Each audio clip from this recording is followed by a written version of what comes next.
Buba Galadima have alleged that Rufai's defection from the APC to the SDP is mainly to the interest of Atiku.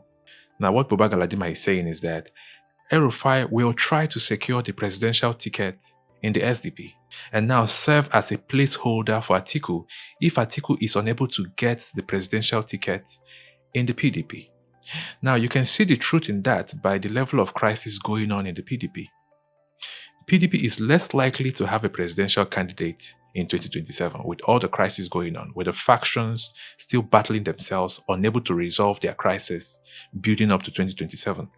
They might end up in a very long court battle where the court will have to decide who is the candidate, and that might not favor Atiku.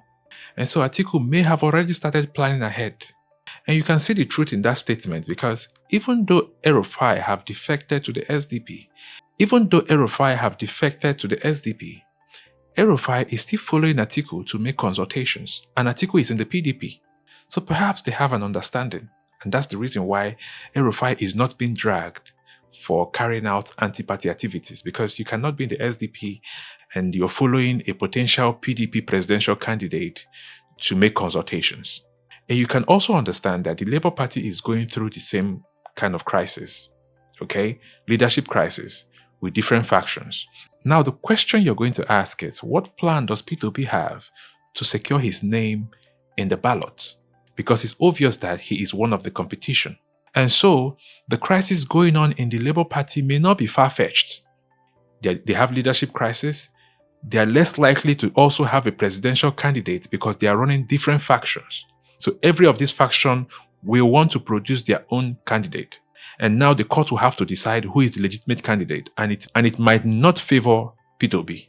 So perhaps he has to start making plans, just the way that Atiku may have already started making plans, because what Buba Galadima is saying is not entirely false. At the same time, we have not been able to confirm if it's entirely true, but it's a statement, and the facts are written all over that Atiku wants to be on the ballot and he will do everything possible to be on the ballot. And not even PDP can stop him, meaning that if PDP does not give him the ticket due to the crisis going on in the party, he will have to go to another party. Now, going to another party, somebody has to be a placeholder. Somebody needs to step down for him to take over. And maybe Rufai is going to play that role as a presidential candidate for the SDP, and if Atiku decides to defect to the SDP, Rufai will have to step down for him to become the presidential flag bearer of the SDP. So now, what plan does P2B have to also cushion himself if the Labour Party's crisis still hasn't ended, if by the time they begin primaries to contest for who is going to become the presidential candidate of the Labour Party? What plan does he have to still be on the ballot if the crisis persists?